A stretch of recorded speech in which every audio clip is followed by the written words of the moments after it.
Good evening, everybody. Welcome to Wizards Outlook. The Dallas Mavericks. It was a close game with them and the Washington Wizards. Very exciting game down the stretch. Some monstrous performances by Russell Westbrook, Luka Doncic. That said, Dallas was able to pull things out and beat the Wizards 125-124. A hell of an effort by Washington on the back-to-back, on the second night of a back-to-back rather.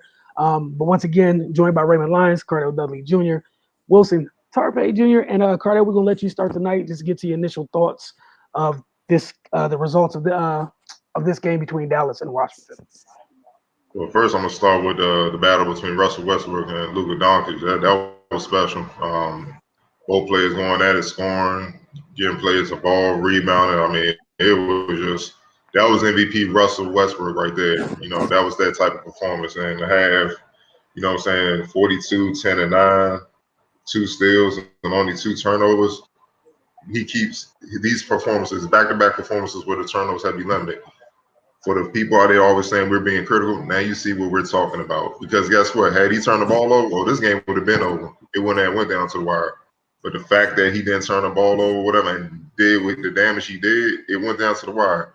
And it just happened to be another great player on the other side who just loves playing the Wizards for some reason. I don't know what it is. He loves murdering the Wizards.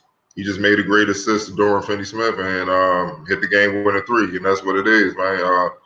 Look, man, there's a reason why I call Luka Doncic Larry Legend Jr., man. You saw it tonight. I mean, they put 31 and 20 and 10. Like, that's ridiculous, man. You know what I'm saying? Like, it's ridiculous, man. But he's everything for that team and did it without Porzingis. You see what I'm saying? So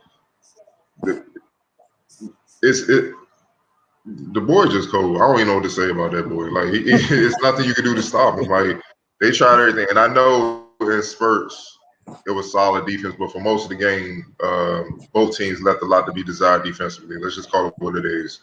So it became a shootout. And against a player like Luka, who do so much, you can't get in a shootout, especially when your team, I'm talking about the Wizards, is not a great three-point shooting team. You're going to lose that battle. And that's honestly what lost the game for them. The Wizards shot 6 of 19 from deep. The Mavs shot 17 of 38. The only thing that saved the Wizards is, as usual, they got to the paint and they got to the free throw line. The Wiz shot 24 31. The Mavs shot 14 to 22. The thing is, if you're going to get to the free throw line, you got to make a lot more than what you missed, man. And I know they was 24 31. That thing should have been like 29 to 31 or something like that, because they got to make up for you not being able to hit threes. And that's where the game was lost. Just that right there. It's nothing else. Like, they out-rebounded the Mavs. They had more points in the paint than the Mavs. They didn't turn the ball over. Russell Westbrook went crazy. Bill had enough. He did enough, 29 points. He did enough damage. Rui had 18. Everything else was clicking. It was just the fact that they little things. They didn't get enough stops, obviously, and then they didn't make enough free throws. So you did all that work to get to the free throw line, and you didn't make them pay. And it came back to bite you, because you gave them life where you could have. I mean, they were up late in the second half. You know what I mean? But I feel like Willie Cauley-Stein, he was controlling the boards, and he kept giving them extra possessions. And if you keep putting the ball in Luka Doncic's hand, he's going to find a way to beat you. You know what I mean? So you can't do that. But it was a great performance from both sides with Russell and Luka. Max Kleber, his shooting in the first half set the tone. He was out there he was just torching the Wizards, man. They topped the key every time, pick and roll. And that's the threat of Luka. That's what he does. Like, you don't know if you should leave him or stay with him. Either way, he's going to adjust to what you do and make you pay. Tim Hardaway Jr., coming off a 42-point game, I knew he would be, on point, and he was. Coming off the bench, he had 16 points, 7 of 12 shooting, 4 assists, and 3 rebounds. That's big time production coming off the bench. And Dorian Finney-Smith, man, he don't get enough props, but he had a big game today. 22 points, 8 of 12 shooting, including 6 and 9 from 3, including the game-winning 3. Yeah, look, Luka gonna do what he gotta do, but the others can't be killing you like that. You can't give Kleber 17 and Dorian Finney-Smith 22. You asking to lose that game, and that's what I mean by the Wizards left a lot to be desired defensively. The defensive effort they showed last night, they didn't bring with them to Dallas. You know what I mean? So all in all, I know they lost a close one. I like the fact that they fought, they battled, because this is a game where when Dallas was up on them or whatnot, early, this is a game where the Wizards would have just imploded, and Dallas was just smacking them around and wrestling in the third quarter. But they battled back, obviously led by Russ, and they made it a game. But little things at the end is what cost them this game. Right. Yeah, man. I think the Mavs, the Wizards allowed the Mavs to get too much out of guys not named Luka Doncic. Cardell brought up the others. Between Kleber and Dorian Finney-Smith, you got 11 to 18 from three. You know what I'm saying? That's too much damage for them to do. Then of course Tim Hardaway Jr. off the bench. So on top of what Luka is already going to bring to the table, and with some extra on it because his normal turn up versus the Wizards, it, you gonna have to do something spectacular to overcome that, and they almost did. Given the game that Russ had, then Bradley Beal started getting going. They almost pulled this one out, but in a game like this, everything becomes that much more important. So the missed free throws, and then those stretches where the defense wasn't on point, it cost you. This was the first time in a while we seen teams just throw everything at Brad defensively and dare other guys to beat them. And I think that that kind of caught the Wizards off guard at the beginning of the game. They started real slow offensively and defensively, and they kind of dug themselves in a hole early. We saw early with Luka is already a fantastic playmaker, but with the way they were shooting, the Wizards had decisions to make defensively, and it led to just a couple of lapses. Like it was like back-to-back plays. Luka just walked to the rim, and that's because of the threat he is being able to find guys. And if the other dudes can't miss, then I mean, you naturally going kind of go to stop the pass, but you forget that you got a superstar with the ball in his hands, and he just got some easy ones. So yeah, those was a couple of lapses where where the Wiz just really pretty much fell asleep. But yeah, man, it's always good to see them have a pulse. They came out. This is the second time they came out in the third quarter and seized control of the game. Unfortunately, in this game they gave it right back in the fourth quarter. But yeah, man, that's promising to see that they can go in the locker room at halftime, make adjustments, and come out and really just jump on the other team. That's at the late stages of the season, that's a quality you need, because you're gonna need everything to kind of get yourself in a position where they're fighting to get in the play in at this time, and given what happens in these last few games, they can really improve their standing. So yeah, man, it's just good to see the growth in that area. Everything's not going to be perfect. This wasn't a great defensive game for them. But even still, it's a difference just having a bad defensive game. They made some bad decisions, made some bad rotations, but the effort and the fight was there. You're going to have lapses. Nobody's perfect. And it's still not excusable, but I'll take this over some of the defensive performances they've had, early in the season. And then on top of that, these guys are just shooting the lights out anyway. Like, we've seen teams early, go shoot lights out from three, and there'll just be a lot of open looks. Like they was tonight, Dallas just couldn't miss. They was making contested threes. Like, so one time Finney Smith pump fake twice, then shoot over the guy with a hand in his face. Like it was just one of those times the rim was just was just huge for them. So I mean, it is what it is. Tough 1 point loss, and then even still, Brad had a great look to end the game. So you can't really ask for too much more than that. Your best player get a pretty much open three to win it. Just didn't knock it down. But man, nothing to hang your head about. You got to shake this one off and get ready because what they're back on Monday against Indiana. That's a big one. A huge game. Big one. They can kind of gain some ground in their positioning going down the stretch. But yeah, man, they still being consistent, looking like a solid team at this point, man. Just got to keep it real. They're having a hell of a stretch, and they just dropped one tonight.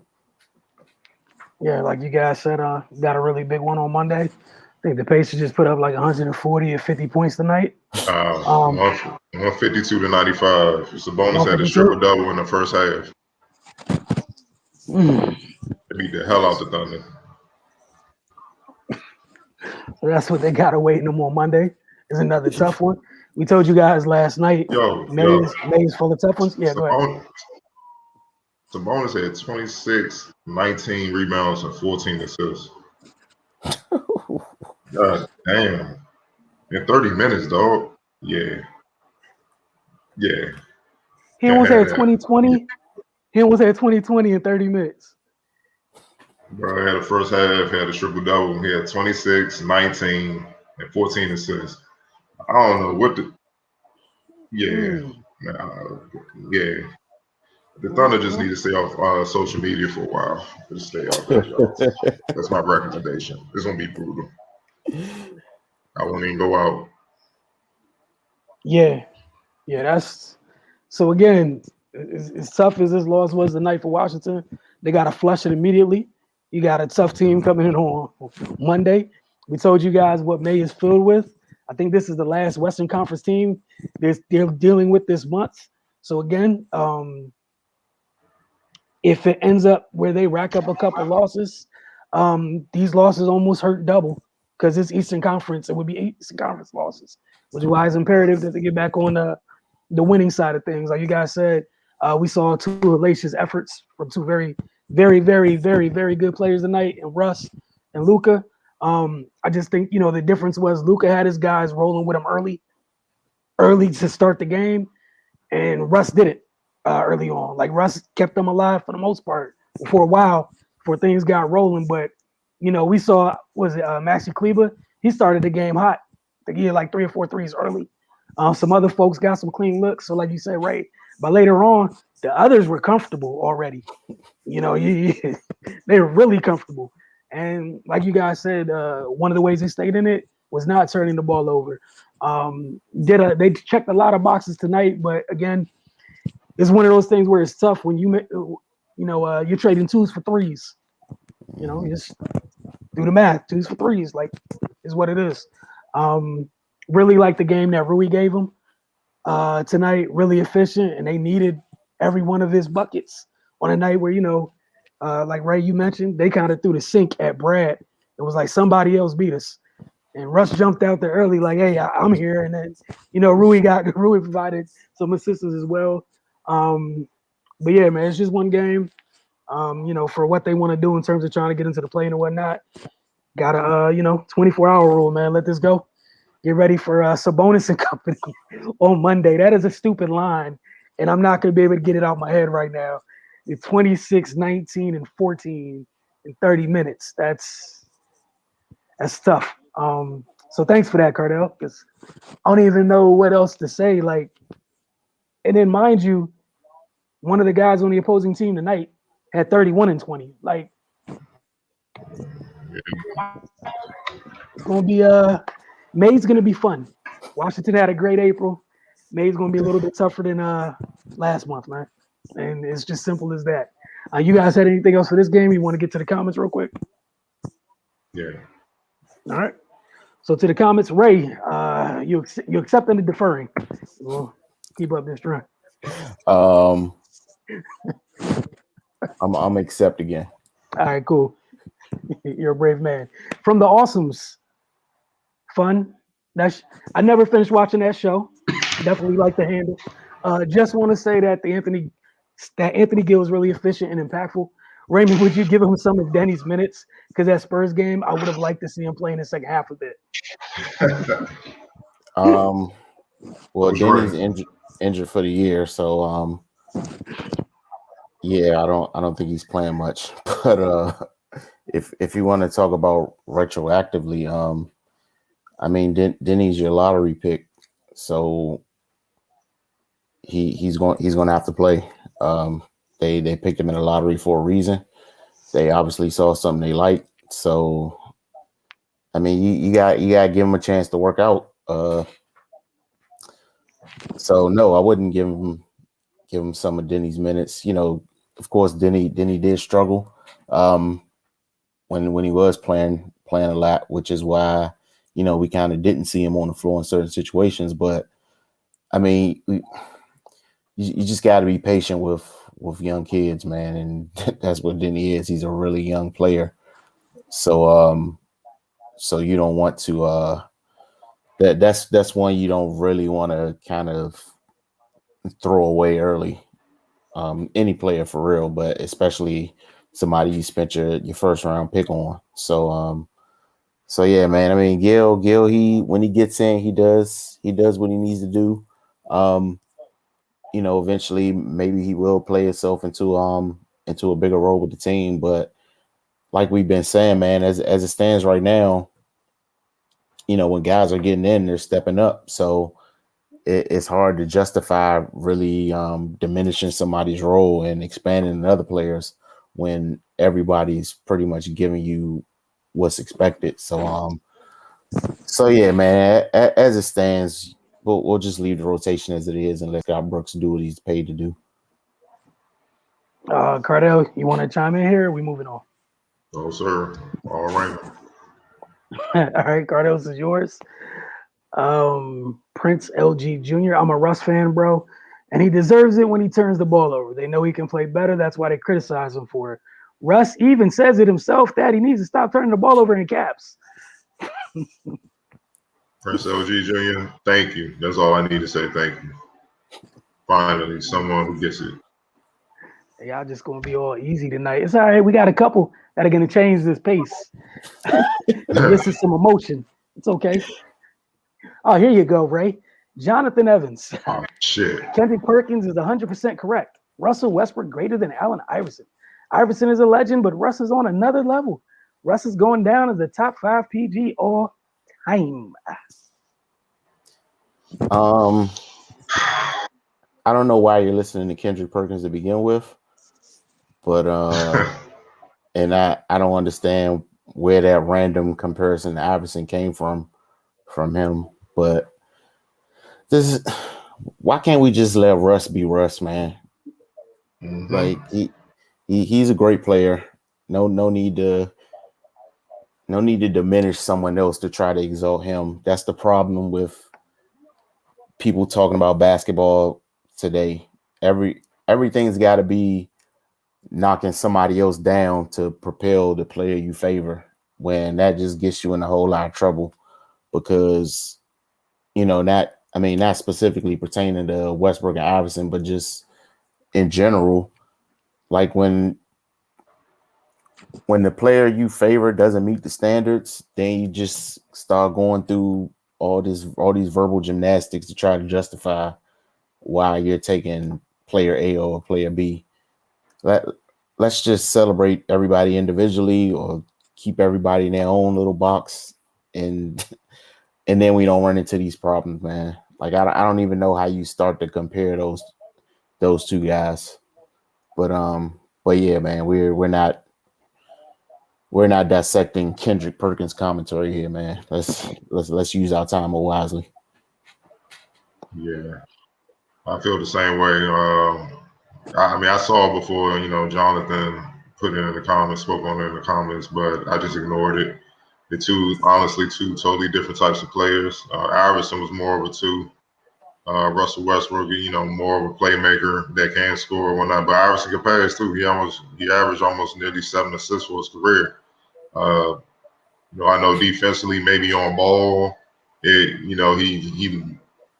left a lot to be desired at times, but playing those passing lanes and getting timely steals, hell yeah, he was in the lane. He was like a DB out there. And one thing both of these players got in common is that they got heart. Like they gonna give you everything they got, and that's what you love about it. But look, man, one thing I'm with you, Raymond. This was just a bad comparison. I don't even know why we went there, but it's a hot take time, and it's things were kind of slow for basketball wise, I guess. So he needed to throw something wild out there. But especially with the NFL draft, he just handling business, man. You know what I'm saying? But with all due respect to Russ, man, who's done some incredible things. What AI did, especially the 01 season, 2001 season, when he led that team to the finals. Where think about this, and this is no disrespect at all. the second best option on the team was either Dikembe Mutombo or Aaron McKee to help him score. Do you understand what I'm saying? Like he carried them to the finals, and they had to get through some teams to make that happen. They had to get through the Pacers with Reggie and Jalen Rose. They was still taking Vince Carter with Vince was. I mean, he was up there with AI and the Kobe's the best wing in the world. You know what I mean? They going back and forth in the playoffs, and then in the Eastern Conference Finals, he go up against the Milwaukee Bucks. And I know a lot of youngest may not remember how tough that Milwaukee Bucks teams was in the early 2000s, but that was Sam Cassell, mid-range king, Ray Allen.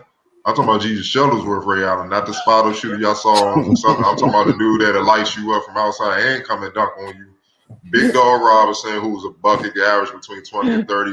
Tim Thomas coming off the bench. That was a mob. And AI got them up out of there. You know what I'm saying? And got that game off Dynasty Shaq and Kobe when they was at their peak, man. I mean, when Shaq was literally dunking on anything that moved, like seriously. And Only Kobe game the was Lakers just lost that postseason. Yeah, that was exactly. He the only one took him out in LA. Step back over Ty Lue. Like what he did that year, the only thing he didn't do was win the chip that year. That was a magical season. No one has had a year like that since. You know what I'm saying? All-Star game MVP, MVP of the league, scoring champ.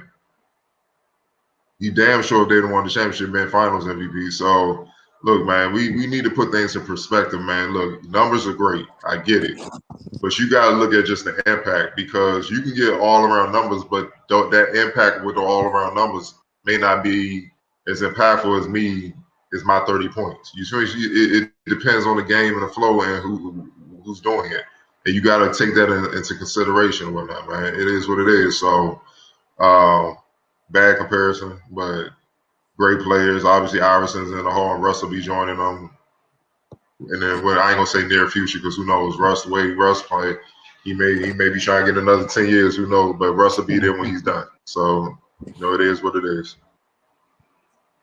All right. Cardell, I think this was for you then. Also from Jonathan Evans. By the way, props to Scott Brooks. He's been so criticized, but he's a good coach. He's flexible and makes adjustments like great coaches do. By the way, Scott, that was the 2012 championship year when the season was short and OKC made the change. But essentially, props to Scott Brooks. I mean, yeah, I've been saying that he deserved props. I don't know why a lot of people in the area. Well, I do know it's a DMV, man. That's a whole nother conversation. But they always want. It's easy to attack Scott Brooks and not look at the players. You see what I'm saying? That's my back and forth with it. You can't say how great a player is when things are going good. When things are going bad, you always look at the coach. That makes no sense to me because at the end of the day, the players got to execute.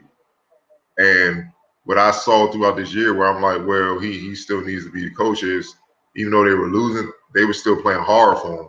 You can tell when the team taps out, especially at the league level, you can tell when the team taps out on the coach. They don't even play hard. They just out to get numbers. This is bad basketball, and that wasn't the case with this team. Plus, I like how Scott Brooks develops players. When Thomas Bryant first got here, he was a lot like average, just dirty work dude, block shots, rebound, run the floor, and try to dunk. Now the man that had a mid-range, he was taking you off the bounce before you got hurt, passing out of double teams. He's become more of a complete player. That's why I'm excited for the guy for that addition because, look, good summer with Scott Brooks. He's going to come back with something new. What he doing now, look how deadly he would be with like a 15-footer, a 15-foot jumper or something like that. How much that would change the whole dynamic, not just this game, but the Wizards as a whole. You see what I'm saying? Like, that's what it is, man. So, with that being said, with all the injuries, with all the trades, with all the young players, people forget the Wizards got 8 players that are 24 years old and younger. He got some young puppies, man, they're still trying to find their way in the league and figure out who they are. And yet they're winning games, man. You got to take that into consideration when people start being critical and stuff like that. The injuries, like I said, the trades, chemistry.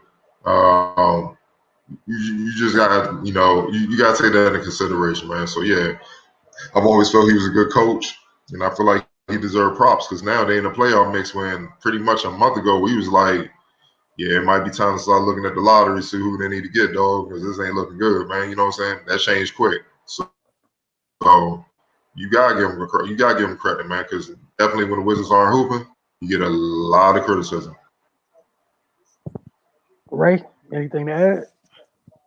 Nah, not too much, but just like Cardell said, man, it's funny how when things weren't going so well, that Fire Scott Brooks crowd was extremely vocal, but now that they're doing better, you don't hear from them at all. Like, so I mean, those type people, man, I don't really pay too much attention to anyway, because obviously their train of thought isn't that sound. But yeah, man, you got to give credit where it's due. Man, sometimes it's just that simple. It's they fault when they lose. Give them their props when they win. It's really simple. It's elementary. It's that easy to get. But the Wizards got a day off. Well, a day in between before the next game. So we will see you guys for Wizards Outlook on Monday when they take on Sabonis and that crazy stat line. His partner in crime, Miles Turner. Um, the Pacers, man. So Washington have their hands full again. It's up to them. We're looking forward to see how they bounce back from this one. After the last time they had a close loss, they rebound like after they lost a close one to Spurs, they rebounded well in the next game. So we're gonna see if they can do that again. So we'll see. But for Cardell, Ray, and myself, you guys have a great evening, and we'll see you very soon.